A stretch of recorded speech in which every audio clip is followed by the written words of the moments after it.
What's going on, everybody? My name is Taylor, back with Old Time Yamahas, and today I'm going to be showing you my favorite sleds of all time and why they're still special today here in 2025, why they're still relevant, and why this was arguably one of the greatest eras of snowmobiles and the greatest era of Yamahas, in my opinion, and probably many others. So stay tuned. Thanks for watching. If you have a taste for excitement on the performance cutting edge, your snowmobiles have arrived. Focused, uncompromising, high-performance hardware from Yamaha. From the first stroke of the conceptual pen, the Vmax 700SX and 600SX had one mission: to be the ultimate snowmobiles. And in both SX models, reality has exceeded expectation. At the core of the SX performance arsenal is Yamaha's new Pro Action system. The lightweight all-aluminum frame with one-piece cast aluminum bulkhead subframe provide exceptional rigidity without the weight penalty of steel or the flex of welded construction. Just a little closer look on some of these sleds. This is my 97 SX 700 or 700 SX. I've owned this since 2009. So a very long time. And yeah, it's just been an amazing sled. And then here is my 98 Vmax XTC. And the XTC was the longer travel suspension version of the SX. There's quite a few other parts on this sled, but this is probably the most complete stock one that I own. So I'll show you the infamous redhead triple up close. Oh, that's greasy. Greasy. These were a 696cc triple. These do not have power valves. The following year, in 1998, Yamaha released the SRX, which did have power valves and factory triple pipes. These had a single pipe stock to reduce weight. And yeah, it was the lightest triple of its day on the market, which is why it was voted the best sled of 97 by Snow Goer. And then here, lastly, we have my dad's 2001 SXR 700. And the SXR, a lot of people get the SRX and the SXR confused. This is the exact same sled, basically, as these. Same engine. And like I said earlier, the SRX had a blue head, and they had the triple pipes.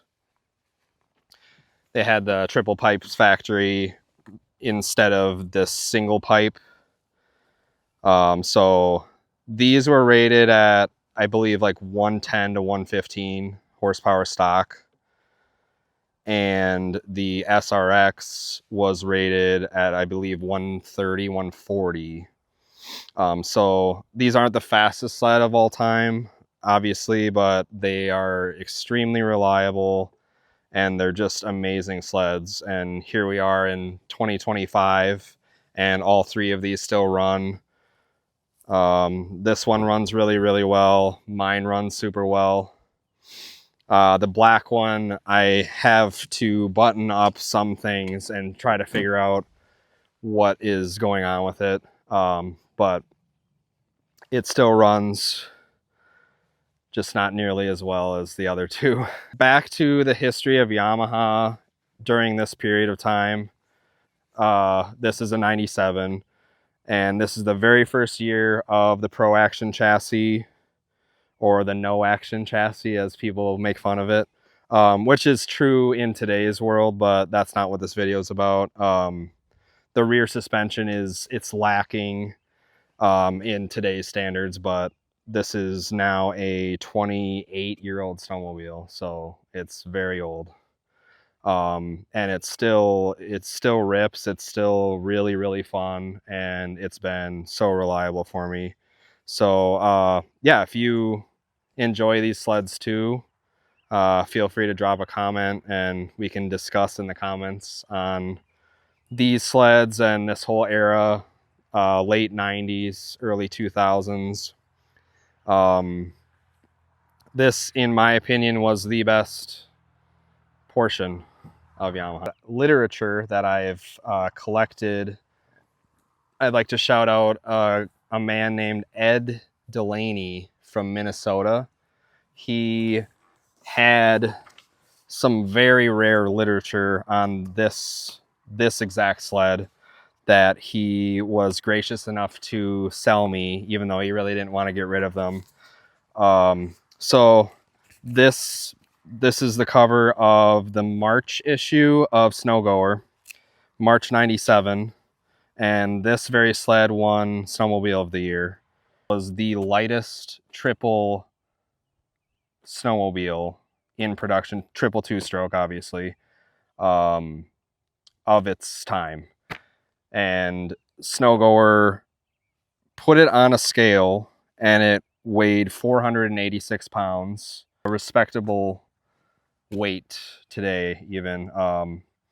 So lightest triple of its time, and Yamaha totally redesigned for 97 with this Pro Action chassis, this engine, and it's a huge step from 1996 with the pogo stick suspension. I did have a 96 for a while, and it felt so slobby and fat and slow and just so heavy in comparison to these sleds. So that's a huge part of it. And these handle like they're just on rails. On a groomed trail, there's not much better than this and the SRX, in my opinion. They're so fast. They have, with the single pipe, they have such good low end and mid-range just pickup. And it's right there. Another huge thing for Yamaha was this brake. So this was a hydraulic brake, and they completely redesigned it, and it's literally like you touch it and you're locking up the track. So it's a great brake in its day. Vented caliper, or vented rotor, excuse me, and 2-piston caliper on these stock. So those are just some of the things. I mean, if you want to pick up this issue, good luck finding it, but it's a really cool read if you are just in love with this era Yamaha like me. And then Ed also gave me the sales brochure from 97, and this is like the coolest thing ever. So here's the first thing that you see, and it's this very sled. Actually, it's the 600, and the 600 was a twin. And the 600 was the race sled of its time, so it came factory with these Öhlins front shocks. They're really desirable, and they're a lot of money if you can find them in comparison to the cost of these sleds. So yeah, it was just a revolutionary time and year for Yamaha, which is partly why I wanted to make this video.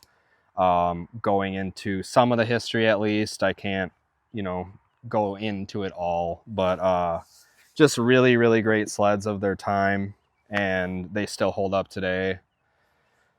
And then I got John Bordolino, I believe is how you pronounce. So he even signed this copy of his book. And this is the 40th anniversary Yamaha book that he produced. So in here, it also shows the 97. I'll find that for you guys. So right here, the very issue that I just showed you guys, and just some of the excerpts, if you will, from the magazine and why this was such a amazing sled in its day. Yeah, completely redesigned everything down to the chassis, and they used a lot of the technology from their YZ two-stroke bikes, the motocross bikes, in 97 to produce these, apparently, which was really interesting when I was researching for this video. I did not know that. It talks about that in the Snow Goer issue. So the YZ 125 and the YZ 250, a big thing that they try to do with these, I'll show you on here, is the bulkhead is all aluminum, and what that allowed them to do was bring this engine as far down as possible so it handles really, really well as it does. So obviously the heaviest portion is going to be the whole engine, and the lower you can get that, the better it's going to handle.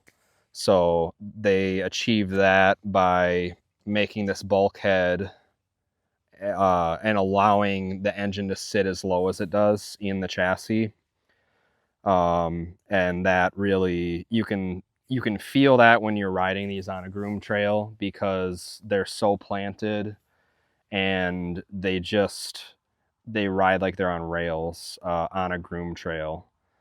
So there's just not many other sleds that I've experienced or ridden that handle like these and are just so quick, and through tight, twisty trails, you can just go very fast and sustain speed because of how these handle. Yeah, these were Mikuni flat slide carbs stock. I believe they were like VM33s or something. But in the comments you can correct me if I'm wrong. 698 cc. Yeah, the clutching on these stock is great. The new lightweight liquid-cooled 3-cylinder engine with a bank of 3 high-velocity TM33 flat slide carburetors for superior throttle response, and case reed induction providing excellent power across the RPM range. In conclusion, just some of the things that Snow Goer said about this sled that make it have the title of the best snowmobile in 97.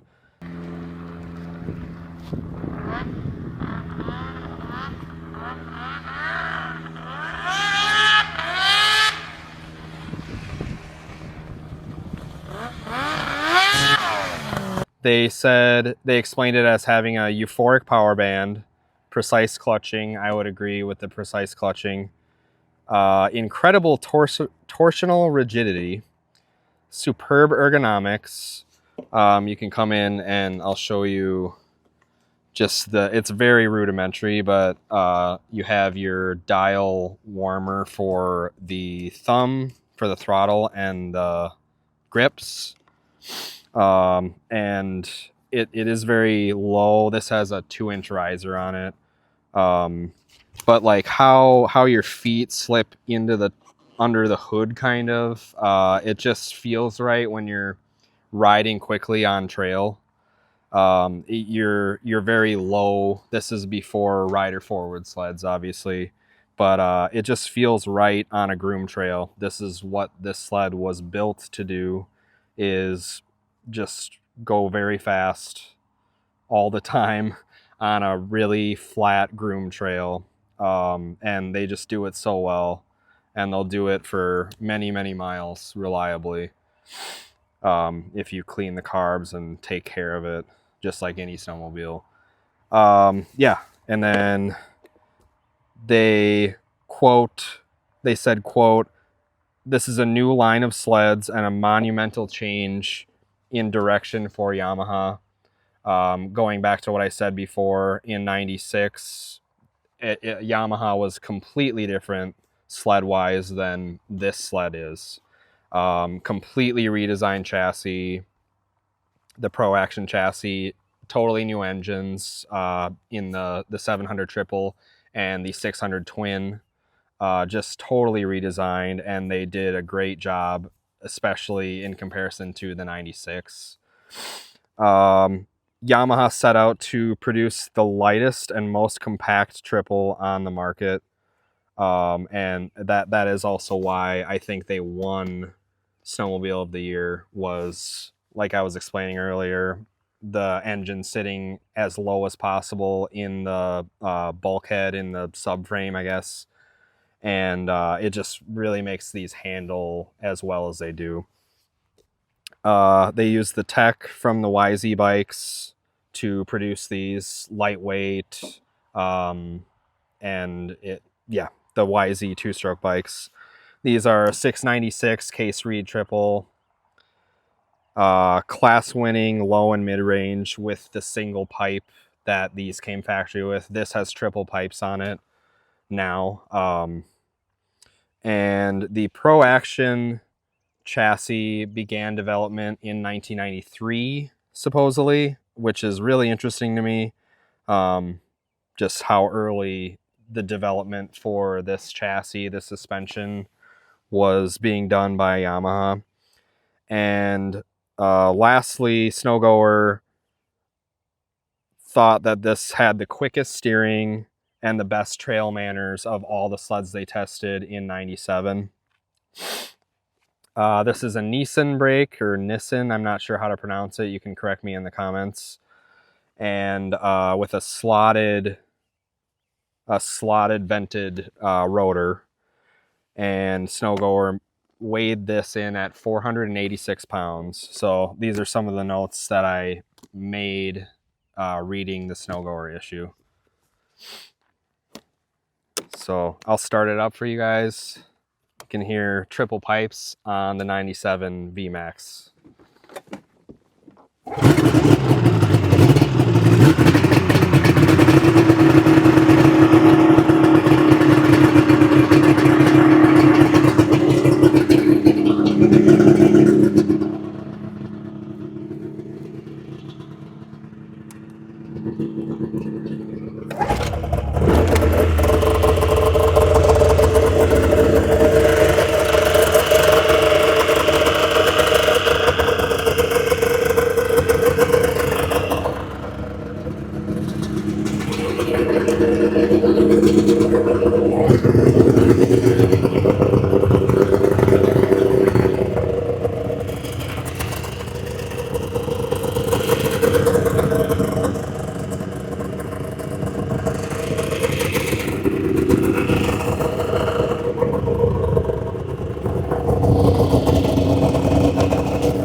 All right.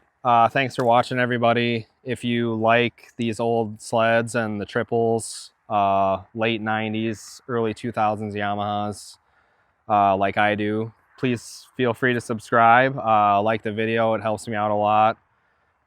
Get the channel off the ground. So, yeah, thank you for everyone that supported me. Shout out to Rocky from Old School Articats. Super cool guy, and I appreciate you, and Quinn and the old man. You guys have been really cool. Going on that trip with my dad's sled was just one of the coolest things ever, to Eagle River. And yeah, feel free to subscribe to Old School Arctic Hats as well. Really cool content that Rocky and Quinn are putting out on old Arctic Hats. Jeez. Yeah, so thanks for watching, and we'll see you in the next one.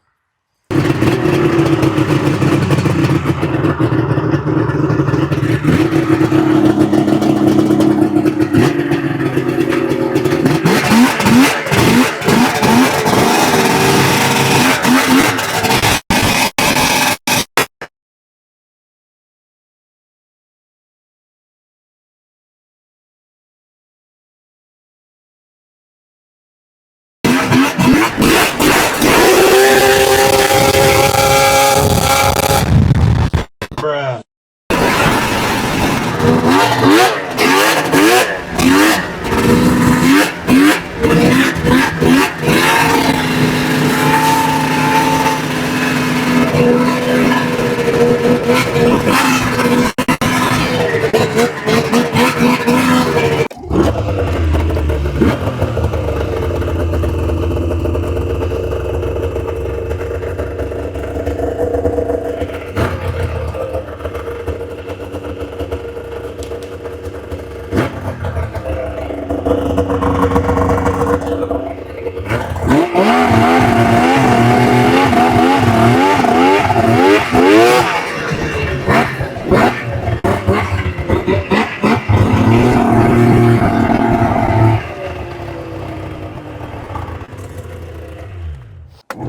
Uh-oh.